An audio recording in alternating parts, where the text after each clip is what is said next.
I'd like to introduce Stephanie Delaney, who is the Community Carbon Facilitation Officer for the Mornington Peninsula Shire. So I'll let you Hi everyone.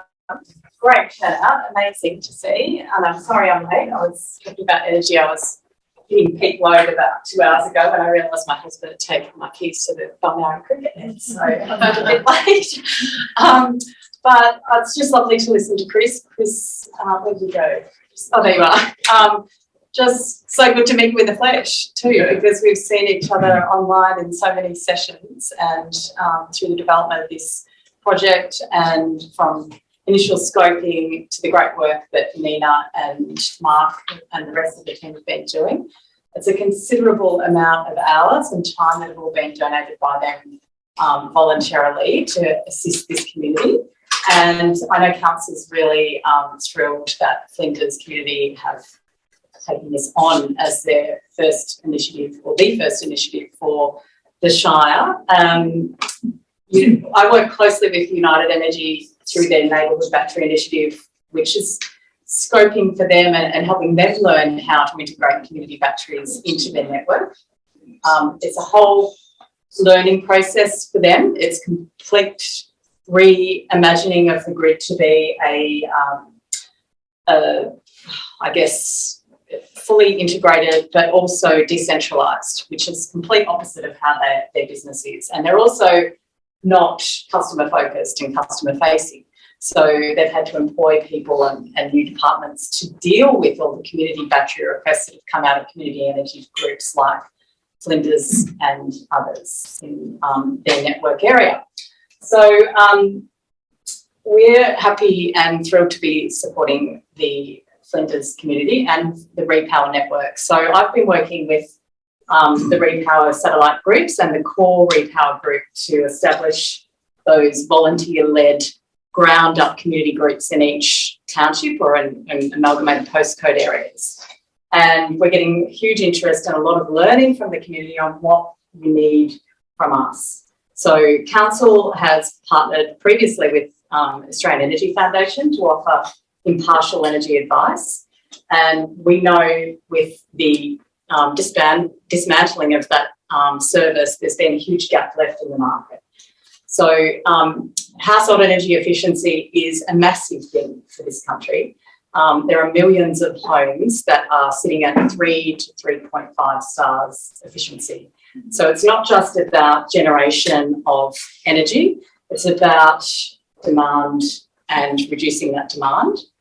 And a lot of the community questions we get are around who do we partner with, how do we start, we're interested in putting solar and battery on our house, or is the town going to get a community battery, or is the council going to supply us with a community battery? How do we get started? We want to reach net zero, but how do we want to lead our community? We don't have the knowledge. So we have a program, Household Energy Advisory Service Program, which we're about to launch, which I can tell you tonight. It hasn't been released to the public yet, but we're going to be going out to the public to recruit people, to basically offer 30 volunteers formalised training in household energy improvements and efficiency. So a lot of the Repower community volunteers are wanting to offer their peers advice, but don't feel that they have the qualifications or the credentials or the knowledge or know-how to do that. So the council's going to fund the training of 30 volunteers who wish to do that and offer the locations like our libraries, our town halls, and our community centres for that to happen. That it's not going to be an in-house service, and we are looking at resourcing that internally through someone to coordinate that program coordinate the customers with the trainees. And we've modelled this on the Yakandanda model. They run an Energy Heroes. They call them Energy Heroes.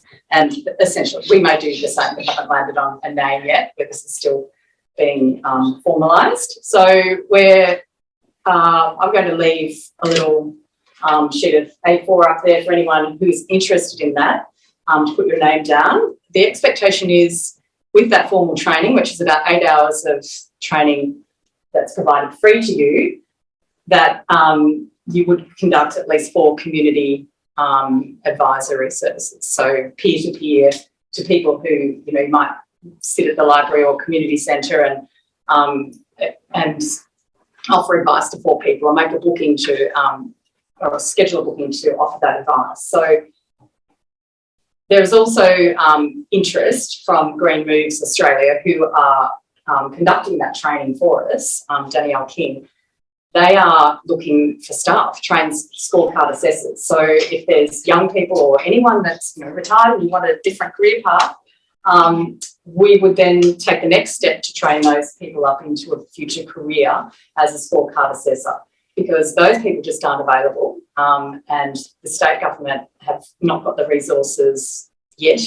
It's a big gap. It's going to happen eventually because they need to do it.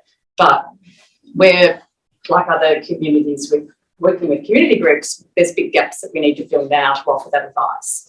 So that's the program that I'm here to talk about tonight. And yeah, if anyone has interest, come and see me after, and I can answer any questions. Any questions for Stephanie? Oh, right. I think that sounds equally great. Are we, when we're building new facilities in the community, like the community centre, are you incorporating all of that energy design and you know, solar panels and other things into those buildings? Yes, so all of the current buildings are being upgraded to be not only producing energy, they already have solar on them to produce their own energy, but they're now being upgraded to produce energy to share with the community. So this is stuff that the work we're doing with United Energy too, because their networks, particularly in Flinders, Red Hill, these areas that where we experience a lot of outages, can't sustain extra load. So they're doing background work to try and improve those, which isn't poles underground. It is about improving the transformers and putting pole top batteries in or community batteries in at the bottom of the pole somewhere.